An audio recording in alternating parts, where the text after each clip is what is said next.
one World Trade Center that is the one where the impact. The cause of India's freedom for many years. I, Joseph Robinette Biden Jr. America is a constant work in progress.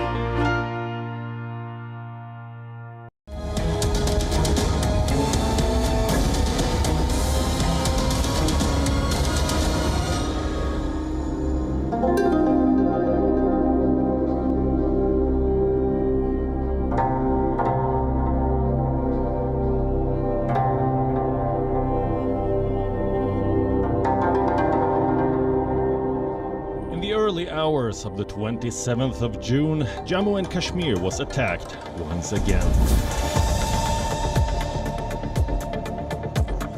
But it was not a usual type of terror attack, neither was it a car bombing, nor was it a hit and run or an ambush. This was a drone terror attack, the first incident of its kind in India. Two drones carrying explosives entered the high-security technical area of Air Force Station Satwari, located in the northern region of Jammu, at an aerial distance of 14 kilometers from the international border with Pakistan.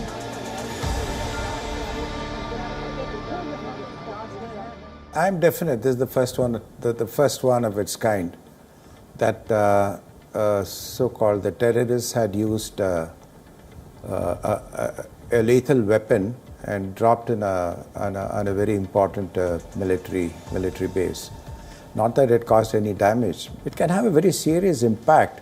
For example, if they choose a crowd, if they choose a market, and if it just dives in onto some innocent people, and there are lots of them, people can be injured or killed.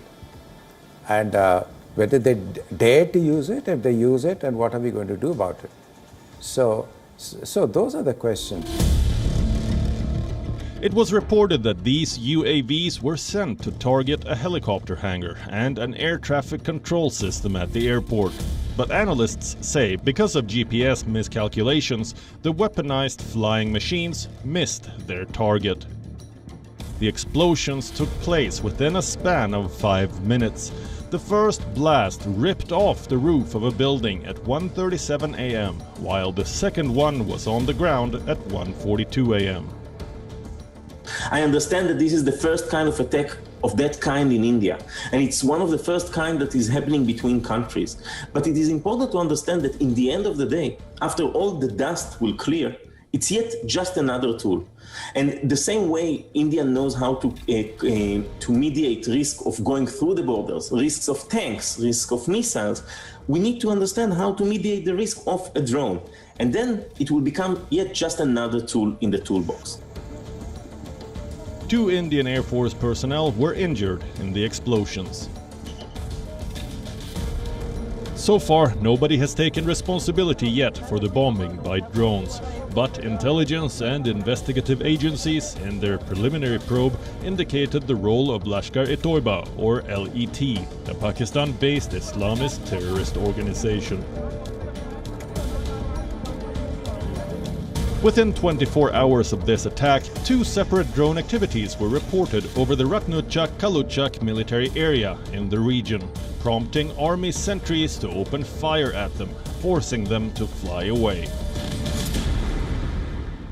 Drone technology is simpler, cheaper, and much more efficient than a lot of other warfare capabilities. The drones, being based on electromagnetic and technological solutions, are quite short-term. Unlike a missile where you can send it countries away, you need to be quite close. So it's not that New Delhi, Chennai, or anything that is not very close to the border is in danger yet.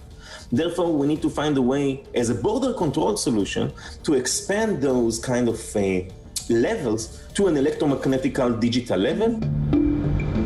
Following the attack, India told the UN General Assembly that the possible use of weaponized drones for terror activities calls for serious attention. The Special Secretary of Ministry of Home Affairs said, and we quote, "Being a low-cost option and easily available, utilization of these aerial subsurface platforms for sinister purposes by terrorist groups such as intelligence collection, weapon explosives delivery and targeted attacks have become an imminent danger and challenge for security agencies worldwide."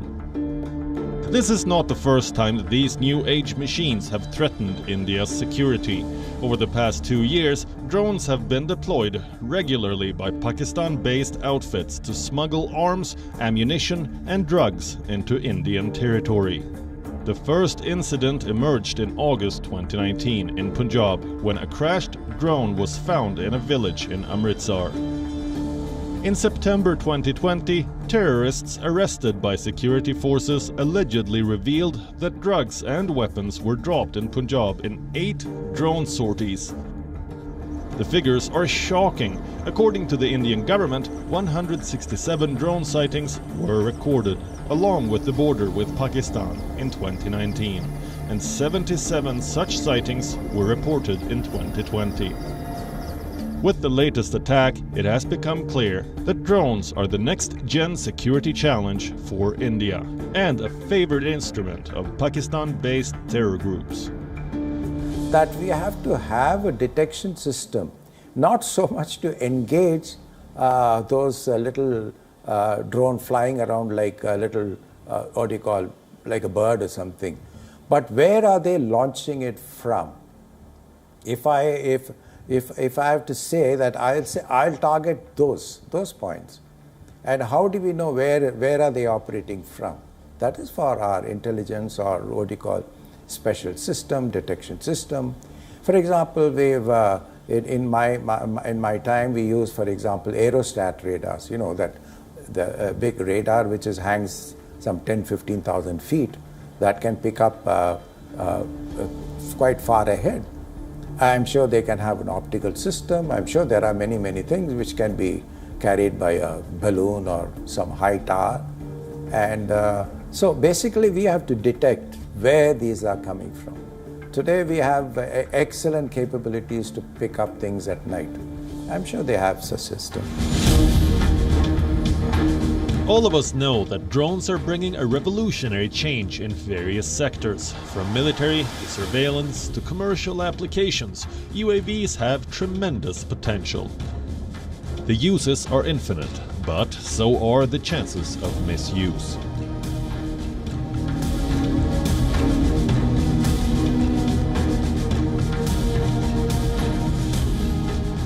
While the US Army deploys drones against ISIS and other terror groups in Iraq and Afghanistan, ISIS too regularly uses drones to attack US and Iraqi forces. In fact, US armies have battled ISIS drones in Iraq several times, and coalition forces in Iraq often hit UAV factories. Iraqi special forces too have been filmed shooting at grenade-launching and mortar-dropping drones in southeast Mosul.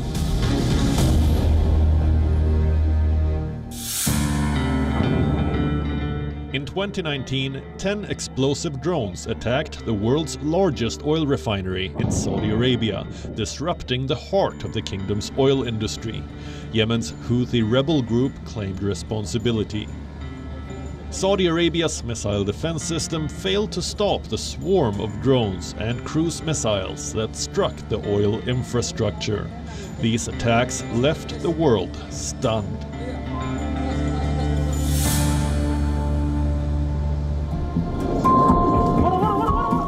All of us are familiar with these visuals. This is the impressive Iron Dome used by Israel during its 11-day conflict with Hamas. Hamas had fired hundreds of Qassam rockets at Israel, which the Iron Dome interceptor system largely neutralized.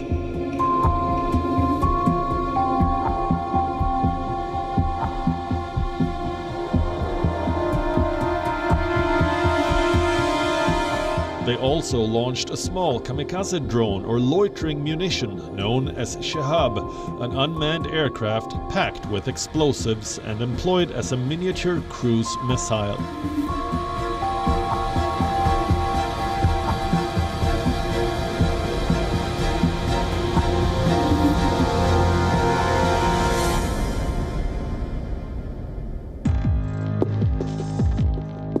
While the Iron Dome can track Qassam rockets in flight, drones are harder for it to intercept. Their accuracy, longer range, ability to fly unpredictable trajectories and dip below radar coverage make them more dangerous. It's not the drone terror age, but it is the age where terror uses drones. And therefore we need to utilize equipment to stop that. Look at the 11-day war that we've had in May here in Israel. A very unfortunate war. Hamas has utilized drones again and again and again, but it was one part of the whole puzzle. It didn't even came to the news. In 2018, an assassination attempt by drones took place in Venezuela. 2 drones packed with explosives flew towards the Venezuelan president. Both the drones were packed with around 1 kilogram of plastic explosives each. One of the drones was set to explode above the president, while the second was set to detonate in front of him. But the vigilant Venezuelan military foiled the plot just before it was to take place. The military knocked one of the drones off course electronically. The second drone crashed into an apartment building about 2 blocks from where Maduro was speaking. While the assassination attempt was unsuccessful, it raised the hackles of security agencies around the world, especially in a country like India, where terrorist threats are always imminent. Let's take a look at how countries are tackling the growing menace of terror drones.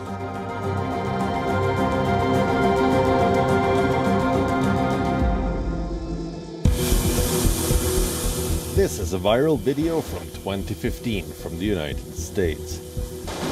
An 18-year-old man faced the heat after he posted a video that showed shots being fired from a drone that had been rigged with a handgun.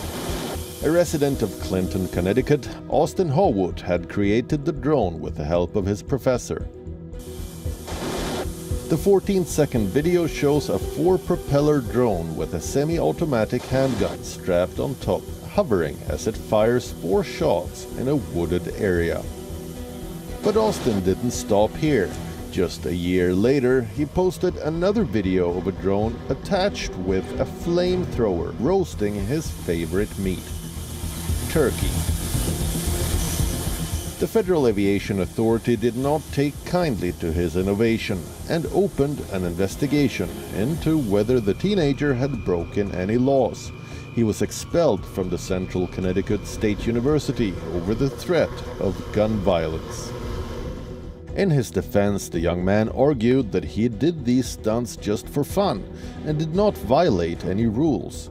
In 2019, Connecticut Supreme Court upheld his expulsion.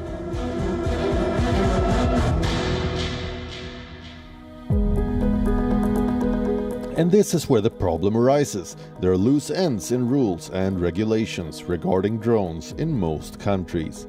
In the same country where Austin was expelled, a flamethrower drone attachment is being sold online by company Throwflame, and that too without any background checks. According to the company's website, anyone in the US can buy the unit, as flamethrower drones are federally legal and not considered weapons. The attachment can be used for agricultural burns, to melt snow, or for pyrotechnics. But is there a need to attach a flamethrower to a drone?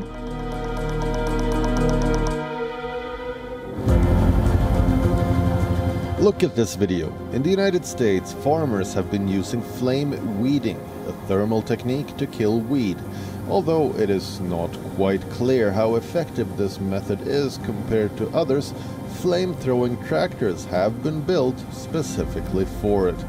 But can a flamethrower drone replace flame weeding? That's debatable, as it can also lead to other disasters, such as bushfires. Interestingly, fire departments are also using drones to fight wildfires and document the devastating aftermath of such incidents.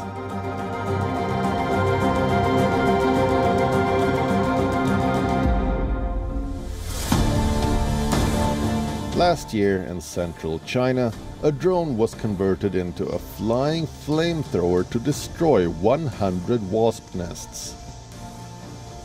Just imagine how dangerous this device would be if it ends up in the hands of miscreants.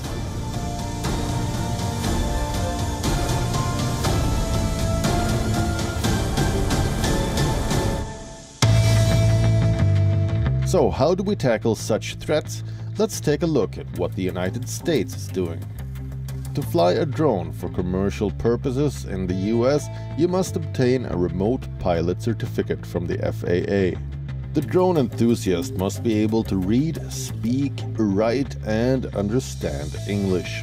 He or she must be at least 16 years old and should be in a physical and mental condition to safely operate small UAVs.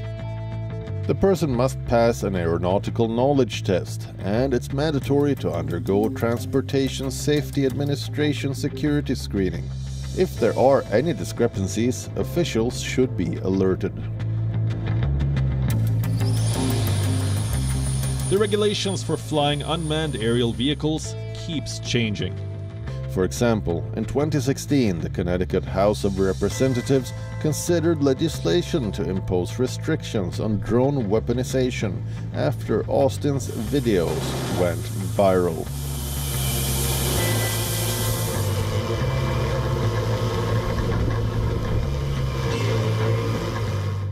In December 2019, the FAA proposed a rule requiring all unmanned aircraft systems to be equipped with a device to identify them.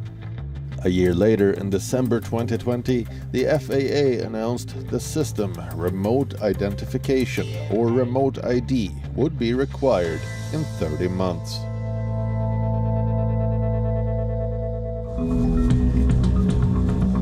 With the growing use of armed drones in international warfare, police in Seoul conducted anti-drone drills recently. The exercise showcased 3 attack scenarios, 2 of them involving special forces responding to simulated explosives and chemical attacks from a drone, with police using a weapon to jam the attack UAV's signals. The third demonstrated how a police drone performs reconnaissance work. There are terror attacks using drones happening periodically around the world, and we have seen appearances of unauthorized drones gradually increasing in Seoul. Therefore, we planned this drill as there are growing threats of a new type of terrorism against the city of Seoul, such as terrorism with explosives or chemicals using drones.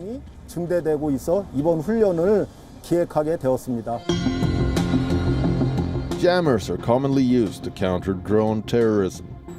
Signal jammers were also used effectively in September 2019 in Britain, when climate change activists tried to disrupt flights at the Heathrow Airport. The protesters wanted to fly drones close to the airport and prevent planes from using the runways. But this attempt was thwarted by the airport authorities, who made their combating technology more stringent following the 2018 Gatwick Airport drone incident and 2019 January Heathrow Airport shutdown. In both these incidents, hundreds of flights were halted after reported sightings of drones. After these events, Heathrow Airport has brought in a system designed to block drones from entering its airspace. The frequency counter UAV solution, which is one of the anti-drone systems used by the airport, fuses multiple sensors and visual observations to ensure the country's busiest airfield remains free from unauthorized drone activity. So signals, in the end of the day, are all the same, whether it's Wi-Fi, radio, or whatnot. Now, think of you driving in a car and to reach your perfect Bollywood channel. okay, on over FM radio. But then somebody else is trying to send, I don't know, Israeli music, and it jams, and all you get is this sound. This is exactly the technology behind the signal jammer. A drone is usually connected to a command and control center that sends information over airborne signals to tell him what to do. Turn left, turn right, shoot that person, etc. If we can identify the signal array, the ether, on which the information is being sent, and then jam it using different information, we will create the hiss sound to the drone, and then it will be left useless. And how about trapping drones without using any GPS or any other technology for that matter? In France and the Netherlands, Golden Eagles have been trained to take down mini unmanned helicopters that stray into secure airspace. Watch it to believe it.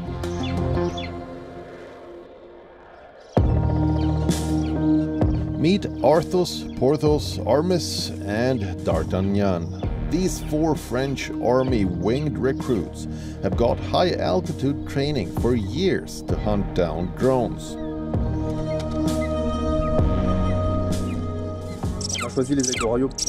We chose Golden Eagles for their strength, their size. The drones we target weigh between 2 to 4 kilograms, so they are relatively heavy and dangerous. It's the only bird that can intervene on this type of prey.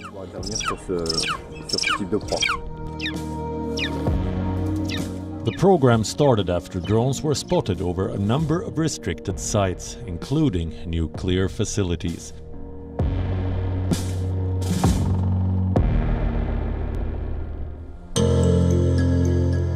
It is also reported that India too will be taking the help of birds of prey.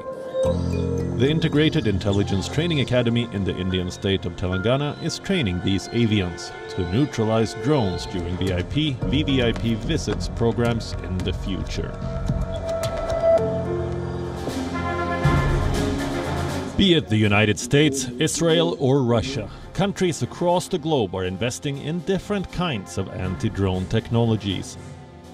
Though the United States has been using UAVs to carry out drone strikes to kill terrorists and other enemies, it has also increased its effort to enhance counter-drone technologies to destroy or deter quadcopters and other unmanned systems that pose a threat to troops and bases overseas.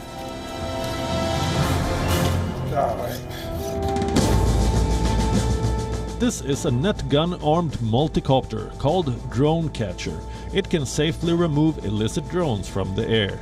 The catcher detects an illegal drone with the help of multiple onboard sensors. Once the target is identified, the quadcopter eventually takes down the drone with a net. And then there are drone guns.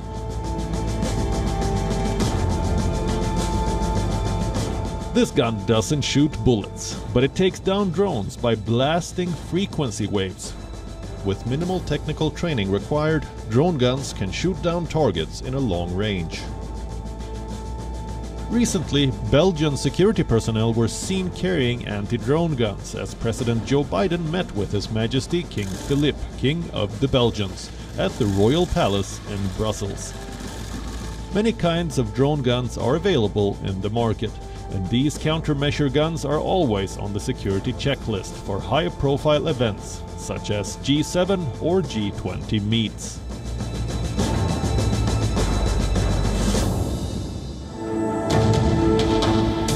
But the most effective way to counter illegal UAVs is the anti-drone system. According to reports, anti-drone systems will soon be deployed at various military bases in Jammu and Kashmir. This anti-drone system is developed by the Defense Research and Development Organization, or DRDO, and is likely to be used in the region. For now, DRDO has transferred the technology to the Defense PSU, Bharat Electronics Limited, for the production of the system. So, how will this anti-drone technology help in securing sensitive zones?